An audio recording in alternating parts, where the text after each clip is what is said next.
Hush, kes pembuangan bayi semakin meningkat di Malaysia. Seorang pemuda bunuh diri akibat tertekan semasa PKP. Hah? Majikan buang 10 orang pekerja akibat lewat datang ke pejabat. Hai, apalah nak jadi dengan generasi kita sekarang ni? Assalamualaikum. Sidang pendengar yang dihormati sekalian.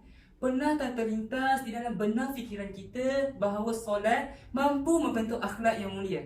Pernah terlintas tak? Pernah terfikir tak? Atau pernah terdengar tak? Hah? Saya tak dengar lah. Tak pernah? Mari sini saya nak cerita. Solat merupakan perkataan dan perbuatan yang dimulai dengan takbiratul ihram dan disudahi dengan, pandai sidang pendengar sekalian, disudahi dengan salam. Dan nak tahu tak, solat ini dapat mencegah kita dari melakukan perkara yang keji dan kemungkaran.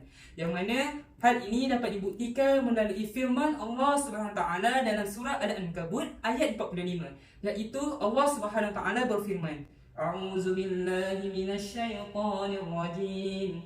Innas salata tanha 'anil fahsya'i wal munkar. Yang bermaksud, sesungguhnya solat itu mencegah dari perbuatan-perbuatan keji dan mungkar. Sidang pendengar sekalian, sebenarnya sifat solat itu sendiri telah menjadi penghalang untuk orang melakukan maksiat. Ialah, mana mungkin satu orang yang beribadah kepada Allah SWT kemudian berani untuk melakukan maksiat. Betul? Kan bila kita lepas solat, kita akan rasa macam tenang, kita akan rasa malu. Sebab apa? Kita yakin bahawa Allah sentiasa ada bersama kita dan melihat setiap pergerakan dan gerak-geri kita. Macam tu.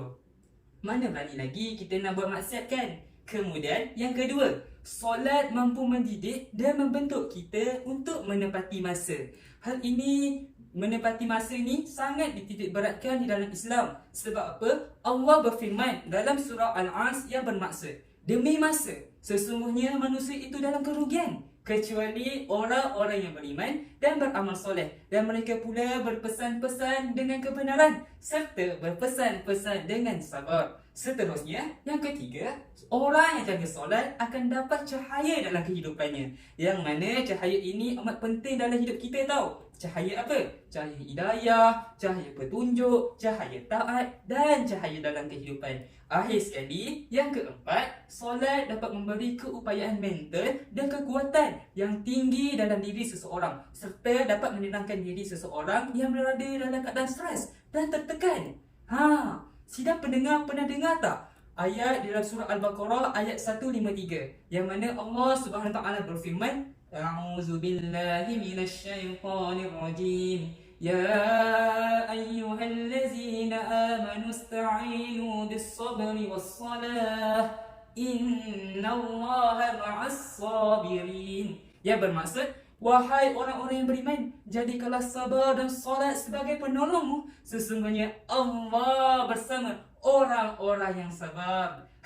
Jadi bila kita ada masalah, dua perkara kita kena ingat yang kita kena buat. Yang pertama, kita kena sabar terhadap ujian itu. Yang kedua, kita kena carilah si penyelesaian masalah. Siapa yang dapat selesaikan masalah kita?